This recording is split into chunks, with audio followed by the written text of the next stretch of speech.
So I'm very happy to be here tonight, listening to wonderful reflections surrounded by friends, new and old. Yeah, and I'm inspired by people deciding to spend their Sunday night endeavoring to do something beneficial for themselves and others. And I've been reflecting a lot on how I create suffering for myself, which is actually a radical idea in regular society, that it's not some other person outside making me suffer. No, I'm creating the suffering for myself. So I've been playing around with taking ownership over that and seeing how I do that, and then how I can potentially stop doing that, which is another radical idea. Maybe I can stop making suffering for myself. Maybe I can produce well-being for myself.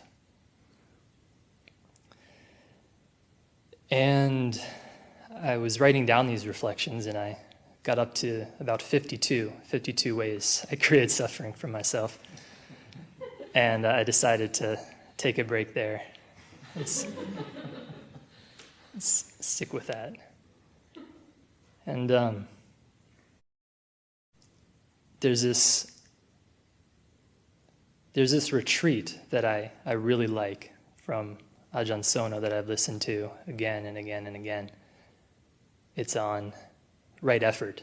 And one of the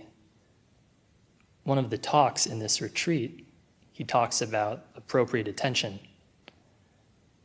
And appropriate attention plays into how I create suffering from myself, or how I don't create suffering from myself, how we as humans engage in this process. And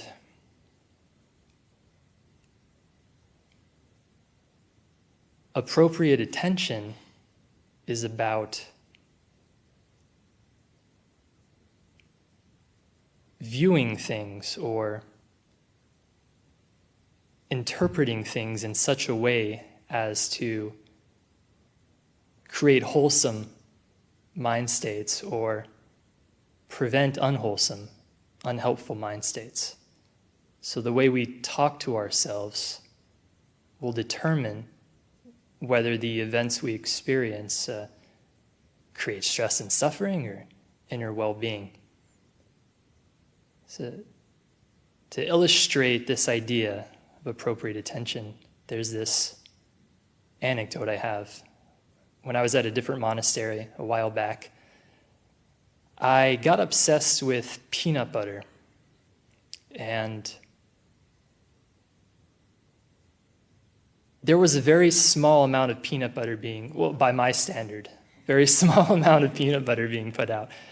And there was a lot of solitude when I was at this monastery, and my mind just really got centered on this peanut butter issue, and it drove me nuts. And one of the ways I realized I create suffering for myself is by getting really, really angry and agitated about little things that aren't really that meaningful or important. So some things I might have been saying to myself at the time were, this is ridiculous. This is not thoughtful or considerate.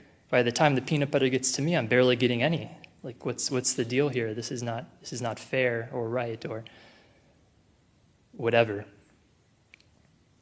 And that doesn't feel good internally. So this is an unpleasant feeling I'm creating for myself, this aversion. And what helped me get out of that was to think of the absurdity of it. So then I started thinking, yeah, well, if I had this peanut butter, I'd finally be happy. I'd never suffer again. Like, everything would be okay if I had this peanut butter. That would be it. There would be nothing else to do. I'd be fine, right? Of course, the more I thought about that, made me realize, well, obviously not. So the peanut butter is a lie. the promise of the peanut butter, that I'll find that I'll be okay or be happy when I get this thing that's external.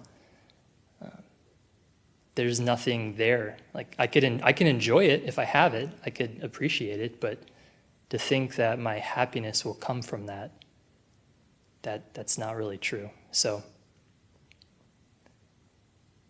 that would be appropriate attention, which could lead to greater well-being, equanimity.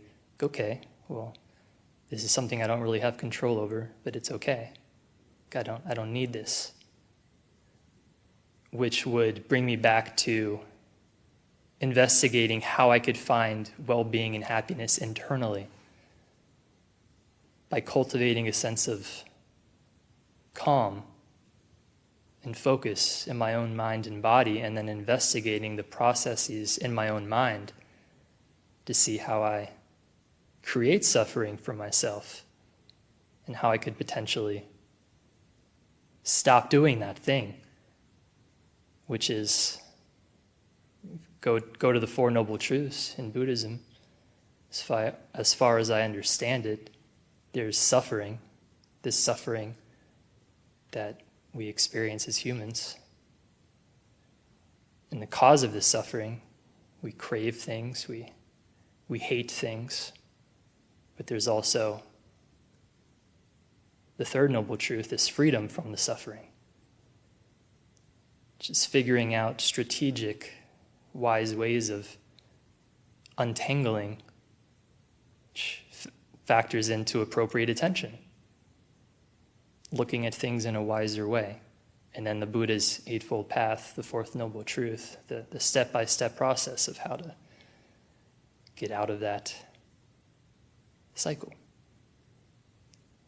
So, again, just want to express my gratitude to everyone here, and I'll leave it at that.